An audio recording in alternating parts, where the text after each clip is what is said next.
नमस्कार मंडळी and welcome back to my channel friends. So आज बनणार आहे आमच्या घरी स्पेशल रेसिपी.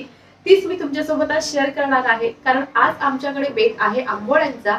आणि जर आंबोळ्या बनवल्या घरी तर स्पेशली चिकन किंवा मटन बनवलं जातं, पण आज मी व्हेज मध्ये काहीतरी स्पेशल बनवणार आहे.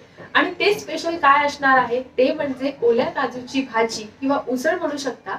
सो जर तुम्ही कोकणकर असाल तर नक्की रिलेट कराल की ओल्या काजूचा सीझन सुरू झाला की घरामध्ये एकदा तरी ओल्या काजूची उसळ बनलीच जाते. भरपूर वेळा बनवून झाली आहे, पण ही स्पेशल मी तुमच्यासाठी बनवते आहे, कारण मला तुमच्यासोबत रेसिपी शेअर करायची होती. सो रोजच्या पद्धतीपेक्षा थोडीशी वेगळी पद्धत वापरणार आहे. बाकी साहित्य सगळं सेमच असणार आहे, पण पद्धत माझी थोडीशी वेगळी आहे. तेच मी तुम्हाला ह्या व्हिडिओमध्ये दाखवेन.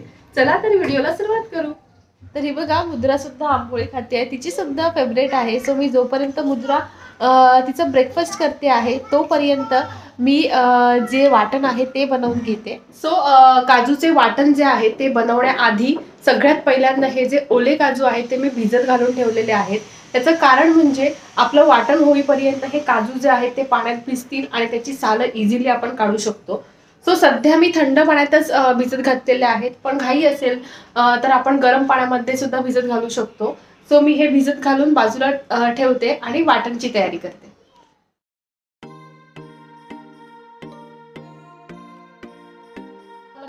सो मी जसं मगाशी तुम्हाला म्हणाले, मी थोड्याशा वेगळ्या पद्धतीने बनवणार आहे.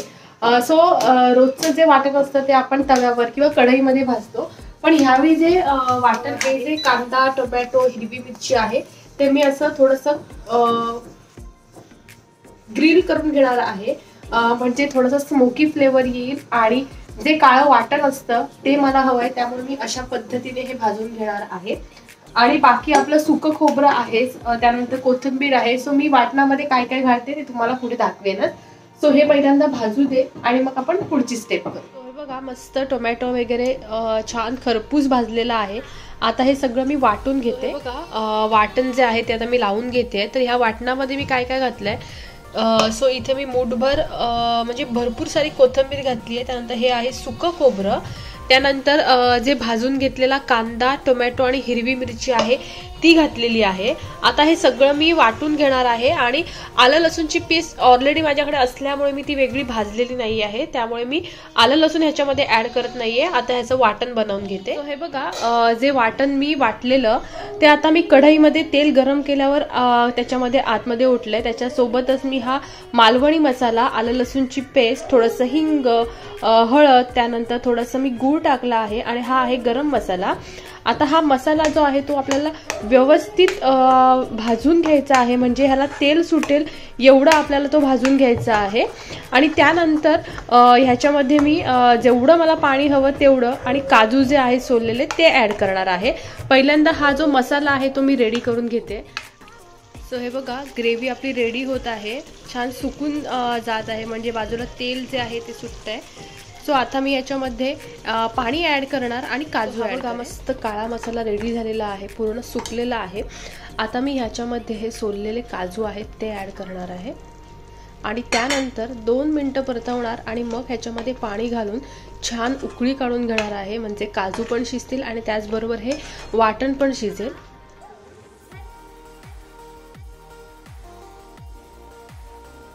सो अशा पद्धतीने मस्त जेवण झालेलं. आणि जे मी बनवलेली काजूची भाजी होती ती सुद्धा खूप टेस्टी झालेली. सो मला अजून एक गोष्ट तुम्हाला दाखवायची आहे, तो म्हणजे ड्रेस. सो मी ड्रेस शिवलेला आहे आणि हा ड्रेस मी शिवलेला आहे माझ्या साडीच्या पल्लूपासून. आणि हा ड्रेस मी शिवलेला आहे मुद्राला. सो हा बघा, हा मी ड्रेस शिवलेला आहे. सो ह्या आधी मी एक व्हिडिओ पोस्ट केलेली ज्याच्यामध्ये मी माझ्या आईच्या साडीपासून मला ड्रेस शिवलेला अनारकली पॅटर्न, तो श्रेयसला खूप आवडल्यामुळे त्याने सांगितलं की मुद्राला सुद्धा अशाच पॅटर्नचा एक ड्रेस शिव, तिला कसा दिसतोय ते आपण बघू.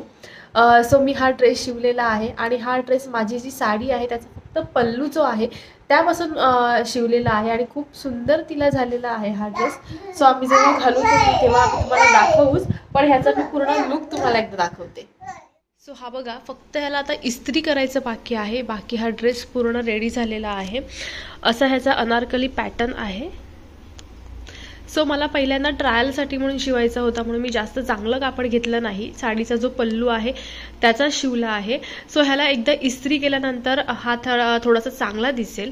सो मी कधी घालेन तेव्हा मी तुम्हाला नक्की दाखवेन. अशा पद्धतीने आजचा व्हिडिओ मी इथेच थांबवते आहे. आय होप तुम्हाला हा व्हिडिओ आवडला असेल आणि रेसिपीसुद्धा माझी आवडली असेल. सो तुम्ही नक्की एकदा ट्राय करून बघा. चला तर आता भेटूया माझ्या नेक्स्ट व्हिडिओसोबत. तोपर्यंत बाय बाय अँड टेक